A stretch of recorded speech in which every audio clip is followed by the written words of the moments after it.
Hello नमस्कार प्यारे साथियों, कैसे हैं आप सभी लोग। आप सभी का स्वागत है हमारे भर्ती सार के यूट्यूब प्लेटफॉर्म पर।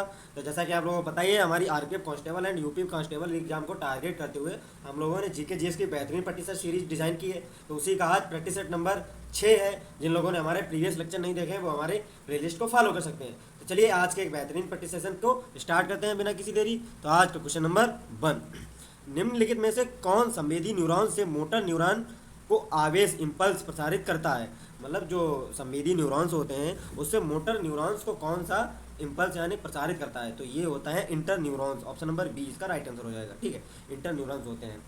और इसमें मोटर न्यूरॉन्स का क्या कार्य होता है, इनका कार्य होता है मांसपेशियों या ग्रंथियों तक आवेगों को संचालित करना होता है। ठीक है, ये मोटर न्यूरॉन्स का कार्य होता है। नेक्स्ट चलते हैं हम लोग। क्वेश्चन नंबर 2, किस देश को 1000 झीलों की भूमि कहा जाता है। मतलब किस देश को 1000 झीलों की भूमि कहा जाता है। ये कहा जाता है फिनलैंड को। ऑप्शन नंबर 20 का राइट आंसर हो जाएगा। फिनलैंड को 1000 देशों की भूमि कहा जाता है। यहाँ की प्रमुख झीलें हैं जैसे साइमा झील, पैजॉन झील, ईरानी झील। ये कुछ प्रमुख फिनलैंड की झीलें हैं। ठीक है, नेक्स्ट चलते हैं हम लोग। क्वेश्चन नंबर 3, मैग्ना कार्टा किसके द्वारा जारी अधिकारों का एक पत्र था। ये था इंग्लैंड के राजा जॉन द्वारा जारी एक अधिकारों का पत्र था जो मैग्ना कार्टा कहलाया। ऑप्शन नंबर इसका राइट आंसर हो जाएगा। ठीक है, और मैग्ना कार्टा को ही एक उपाधि यानी संज्ञा अलग अलग क्षेत्रों में दी जाती है। जैसे भारतीय संविधान में डॉक्टर भीमराव अंबेडकर ने आर्टिकल 32 को भारतीय जनता का मैग्ना कार्टा कहा है, ऐसे ही अलग अलग उपाधियाँ दी जाती हैं। ठीक है, नेक्स्ट चलते हैं हम लोग। क्वेश्चन नंबर 4, ब्याज दर, संपार्श्विक और प्रलेखन आवश्यकता और चुकौती की विधि को सामूहिक रूप से क्या कहा जाता है। ये कहा जाता है ऋण यानी कि क्रेडिट की शर्तें। ऑप्शन नंबर सी इसका राइट आंसर होएगा। ऋण या क्रेडिट की शर्तों को कहा जाता है ब्याज दर, संपार्श्विक और प्रलेखन, इनको ही क्रेडिट की शर्तें कहा जाता है। नेक्स्ट चलते हैं हम लोग। क्वेश्चन नंबर 5, पदार्थ की मात्रा को एसआई इकाई में कैसे मापते हैं। ये मापते हैं मोल में। ऑप्शन नंबर 20 का राइट आंसर होगा। पदार्थ की मात्रा एसआई इकाई में मोल के द्वारा मापी जाती है। ठीक है, इसका राइट आंसर हो जाएगा ऑप्शन नंबर बी। नेक्स्ट चलते हैं हम लोग। क्वेश्चन नंबर 6, निम्न में से कौन सा खेल टेबल टेनिस की मदद से खेला जाता है। मतलब कौन सा खेल जो है टेबल की मदद से खेला जाता है। ये खेला जाता है table tennis. Option number D इसका राइट आंसर हो जाएगा। ठीक है, टेबल की मदद से खेले जाने वाला खेल टेबल टेनिस है। इसमें 2 खिलाड़ी होते हैं, एक बीच में टेबल रखी होती है, बीच में एक रैकेट होती है, तो उसी से खेला जाता है टेबल टेनिस। नेक्स्ट चलते हैं हम लोग। क्वेश्चन नंबर 7, निम्नलिखित में से किस खेल स्पोर्ट में गोलकीपर को हेलमेट पहनना जरूरी है। तो ये है हॉकी। ऑप्शन नंबर सी इसका राइट आंसर है। हॉकी में गोलकीपर को हेलमेट पहनना बिल्कुल आवश्यक ही होता है। ठीक है, नेक्स्ट चलते हैं हम लोग। क्वेश्चन नंबर 8, निम्नलिखित में से कौन सा यूनेस्को प्राकृतिक विश्व विरासत स्थल की सूची में है। मतलब प्राकृतिक में है तो ये मतलब मानस वन्यजीव अभ्यारण्य, पश्चिमी घाट और सुंदरवन नेशनल पार्क, ये तीनों ही एक प्राकृतिक यूनेस्को की विश्व विरासत स्थल में शामिल है। ऑप्शन नंबर डी इसका राइट आंसर हो जाएगा। ठीक है, नेक्स्ट चलते हैं हम लोग। क्वेश्चन नंबर 9, खेचियो पालरी झील निम्नलिखित में से किस राज्य में है। खेचियो पालरी झील जो है वो किस राज्य में है। यह है सिक्किम राज्य में। ऑप्शन नंबर सी इसका राइट आंसर हो जाएगा। सिक्किम राज्य में खेचियो पालरी झील स्थित है। ठीक है, जैसे नागालैंड की कुछ इंपॉर्टेंट झीलें हैं, जैसे दोयांग झील, ये इंपॉर्टेंट है। दोयांग है, शिलोई है, दोयांग एंड शिलोई। ठीक है, जैसे त्रिपुरा की है कल्याण सागर, अमर सागर और एक है कल्याण सागर। ठीक है, जैसे पश्चिम बंगाल की है सेंचल झील इंपॉर्टेंट झील है। नेक्स्ट चलते हैं हम लोग। क्वेश्चन नंबर 10, हमारे संविधान की प्रस्तावना में स्वतंत्रता, समानता और बंधुत्व के आदर्शों को कहाँ से लिया गया है। ये लिया गया है फ्रांस की क्रांति यानी कि फ्रेंच की क्रांति से। ऑप्शन नंबर डी इसका राइट आंसर हो जाएगा। स्वतंत्रता, समानता और बंधुत्व जो है वो फ्रांस की क्रांति से लिए गए हैं। ठीक है, नेक्स्ट चलते हैं हम लोग। क्वेश्चन नंबर 11, पुष्कर मेला भारत के किस राज्य में आयोजित होने वाला वार्षिक पशु मेला है। तो पुष्कर जो है वो राजस्थान के। ऑप्शन नंबर डी इसका राइट आंसर हो जाएगा। राजस्थान में आयोजित होने वाला वार्षिक पशु मेला है। ठीक है, जिसे स्थानीय जगहों के लिए ऊंट मेला या स्थानीय रूप से पुष्कर मेला भी कहा जाता है। ठीक है, यह सबसे रंगीन सांस्कृतिक त्योहारों में से एक है। यहाँ हजारों पर्यटक, तीर्थयात्रियों और व्यापारियों को आकर्षित करते हैं। ऊंट, घोड़े, गाय, बकरी आदि भेड़ों जैसे पशुओं का व्यापार के लिए प्रसिद्ध है ये। नेक्स्ट चलते हैं हम लोग। क्वेश्चन नंबर 12, शेरी वाइन का उत्पादन निम्नलिखित में से किस क्षेत्र में होता है? शेरी वाइन जो होती है ये स्पेन की मुख्यतः एक उत्पादक है। तो ऑप्शन नंबर सी इसका राइट आंसर होगा, शेरी वाइन का उत्पादन स्पेन में होता है। नेक्स्ट चलते हैं हम लोग। क्वेश्चन नंबर 13, एक रासायनिक अपघटन प्रक्रिया का प्रकार है जिसमें एक यौगिक पानी के साथ प्रक्रिया करके अन्य यौगिकों में विभाजित हो जाते हैं। ये कौन सा है? जलीय अपघटन। ऑप्शन नंबर सी इसका राइट आंसर हो, यानी हाइड्रोलिसिस। हाइड्रोलिसिस जो होता है ये जलीय अपघटन ही होता है। ठीक है, नेक्स्ट चलते हैं हम लोग। क्वेश्चन नंबर 14, ब्रह्मपुत्र मध्य हिमालय में एक गहरी खाई बनाती है। मतलब मध्य हिमालय के पास कहाँ पर एक गहरी खाई बनाती है?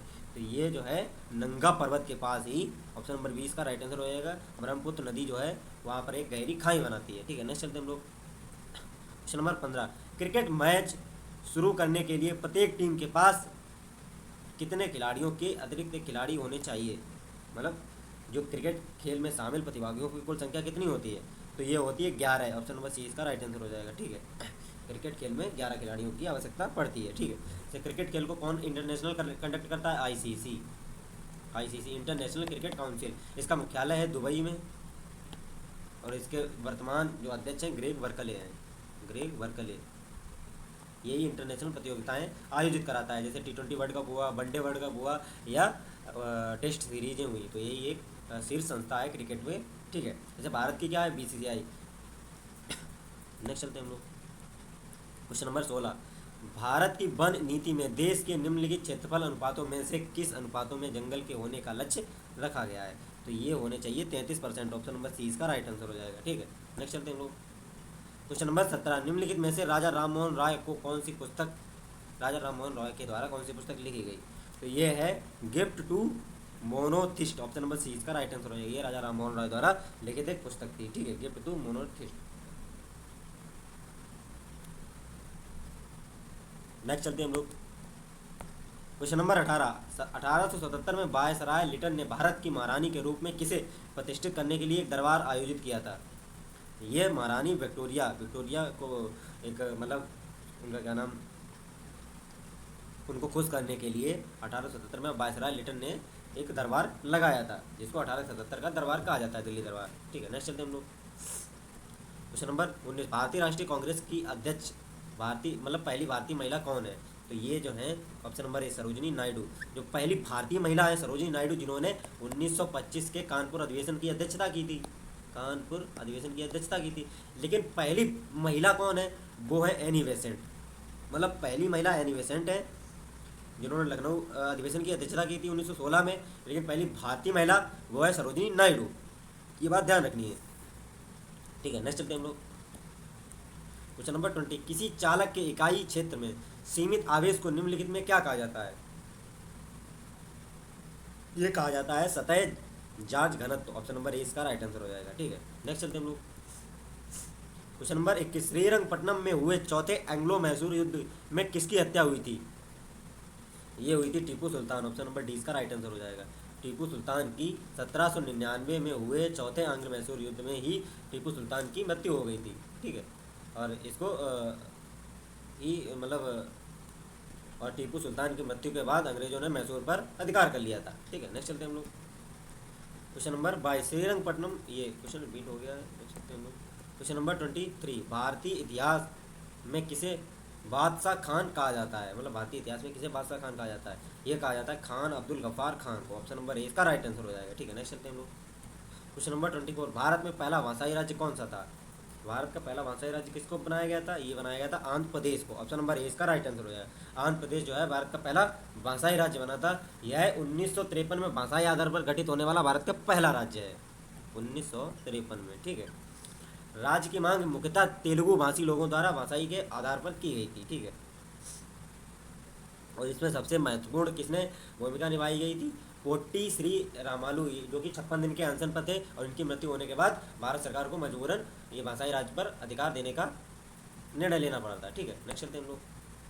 क्वेश्चन नंबर 25, रिंगिंग ध्वनियाँ उत्पन्न करने वाली धातुओं को क्या कहा जाता है? ये कहा जाता है ध्वन्यात्मक यानी सोनोरस। ऑप्शन नंबर बी इसका राइट आंसर हो जाएगा। ठीक है, नेक्स्ट चलते हैं हम लोग। क्वेश्चन नंबर 26, ढाका में ऑल इंडिया मुस्लिम लीग का गठन कब किया गया था? ढाका में ऑल इंडिया मुस्लिम लीग का गठन किया गया था 1906 में। ऑप्शन नंबर बी इसका राइट आंसर हो जाएगा। ठीक है, नेक्स्ट चलते हैं हम लोग। क्वेश्चन नंबर 27, निम्नलिखित में से कौन तय करता है कि कोई धन विधेयक है या नहीं है? ये तो तय करता है लोकसभा अध्यक्ष। ऑप्शन नंबर सी इसका राइट आंसर हो जाएगा। कोई धन विधेयक है या नहीं है, ये लोकसभा अध्यक्ष ही तय करता है, ठीक है। और राज्यसभा जो है संशोधन की सिफारिश कर सकते हैं, लेकिन धन विधेयक को अस्वीकार नहीं कर सकता है राज्यसभा। प्रधानमंत्री क्या करता है, धन विधेयक प्रस्तुत कर सकते हैं सरकार में लोकसभा के सदस्यों के माध्यम से, ठीक है। नेक्स्ट चलते हैं हम लोग। क्वेश्चन नंबर 28, भारत के सर्वोच्च न्यायालय का उद्घाटन किस वर्ष हुआ था? ये हुआ था 1950 में। ऑप्शन नंबर डी इसका राइट आंसर हो जाएगा। सर्वोच्च न्यायालय का उद्घाटन 28 जनवरी 1950 को हुआ था, ठीक है। नेक्स्ट चलते हैं हम लोग। क्वेश्चन नंबर 29, भारत यानी इंडिया भारत के किस राज्य का पारंपरिक लोक नृत्य है? डांडिया। डांडिया जो है भारत के किस राज्य का पारंपरिक लोक नृत्य है? ये है गुजरात का। ऑप्शन नंबर सी इसका राइट आंसर हो जाएगा, ठीक है। गुजरात का जो डांडिया है पारंपरिक लोक नृत्य है। नेक्स्ट चलते हैं हम लोग। क्वेश्चन नंबर 30, भारतीय संविधान का अनुच्छेद 324 किससे संबंधित है?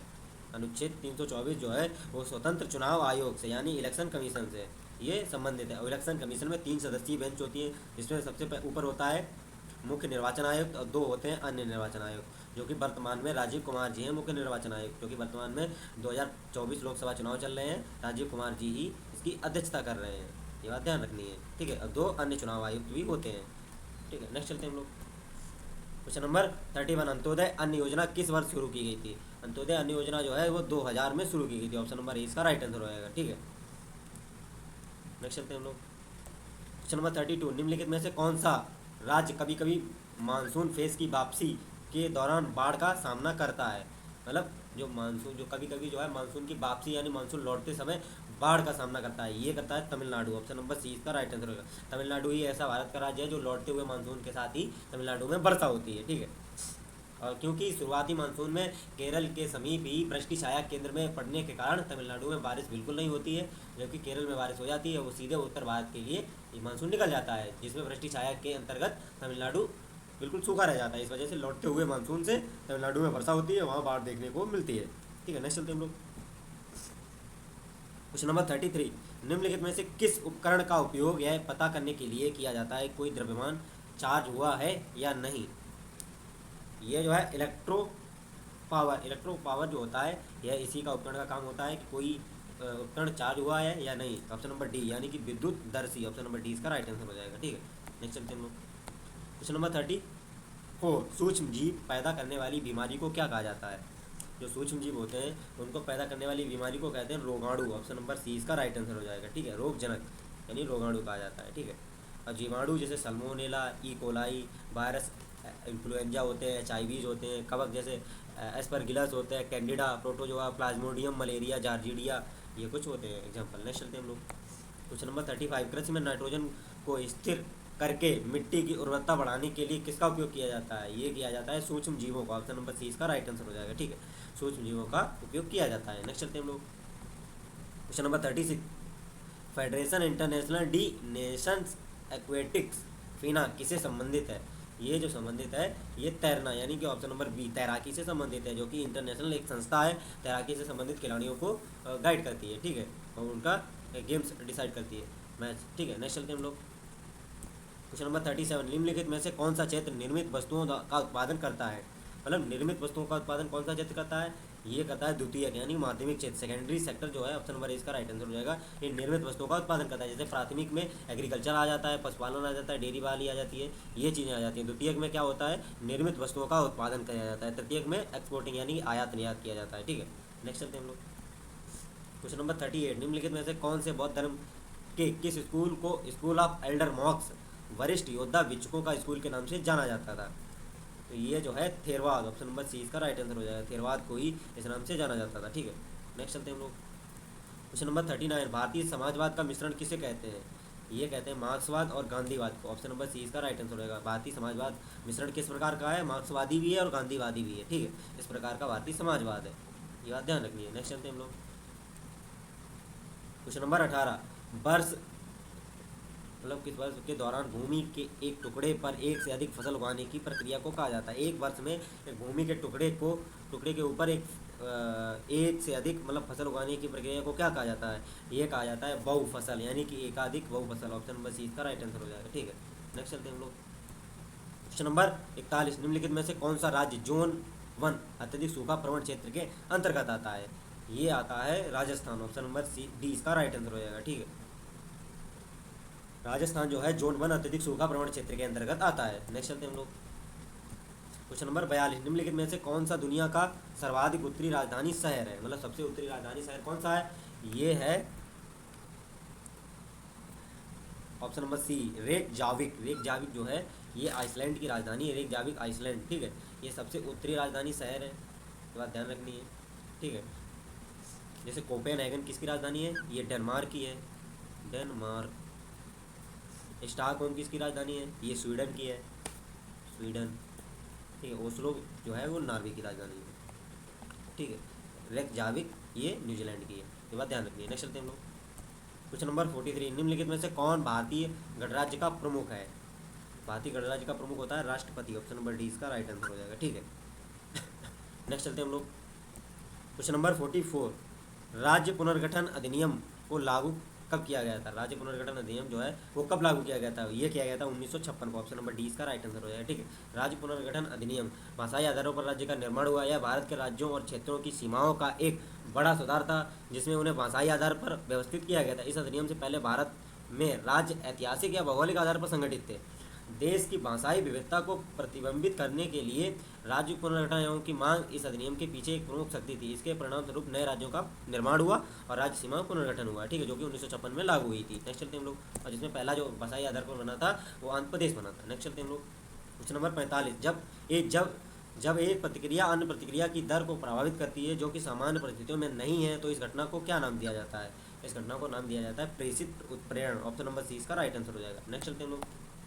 क्वेश्चन नंबर 46, हवाई द्वीप की राजधानी क्या है? मतलब हवाई द्वीप की जो है वो राजधानी क्या है? होनोलुलु। ऑप्शन नंबर डी इसका राइट आंसर हो जाएगा। ठीक है, होनोलुलु हवाई द्वीप की राजधानी है। हवाई द्वीप जैसे होनोलुलु अमेरिका के हवाई राज्य की राजधानी है और सबसे बड़ा शहर है होनोलुलु। बड़ा फनी नेम है। नेक्स्ट चलते हैं हम लोग। क्वेश्चन नंबर 47, निम्नलिखित में से कौन सा खेल स्पोर्ट कबड्डी की तरह एक सस्ता खेल है क्योंकि इसमें अधिक उपकरण की आवश्यकता नहीं होती है?